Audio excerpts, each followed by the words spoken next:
সামুদ্রিক জীববৈচিত্র্য এবং সামুদ্রিক সংরক্ষিত এলাকায় রক্ষায় বিশেষ কানেক্ট প্রকল্প বাস্তবায়ন করেছে নেচার কনজারভেশন ম্যানেজমেন্ট।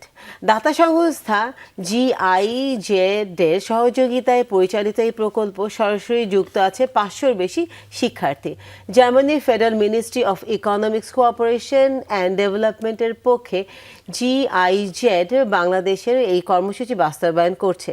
প্রকল্পের মূল লক্ষ্য হল উপকূলীয় তরুণদের প্রশিক্ষণের মাধ্যমে ফিশার ফ্রেন্ডস বা সামুদ্রিক প্রাণবৈচিত্র্য রক্ষক হিসেবে গড়ে তোলা। প্রশিক্ষক ও মাঠ সমন্বয়কারী ফাহমিনা প্রিয়াম জানান, প্রকল্পের 50%-এর বেশি অংশগ্রহণকারী নারী, যারা উপকূলীয় জেন্ডার সমতা নিশ্চিত করছে।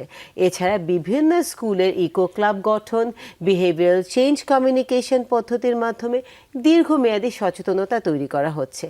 এই উদ্যোগে বাংলাদেশের সামুদ্রিক সম্পদ রক্ষা ও টেকসই জীবিকা নিশ্চিত করতে গুরুত্বপূর্ণ ভূমিকা রাখবে। আগামী প্রজন্মকে উদ্বুদ্ধ করতে এই কাজ করা হচ্ছে।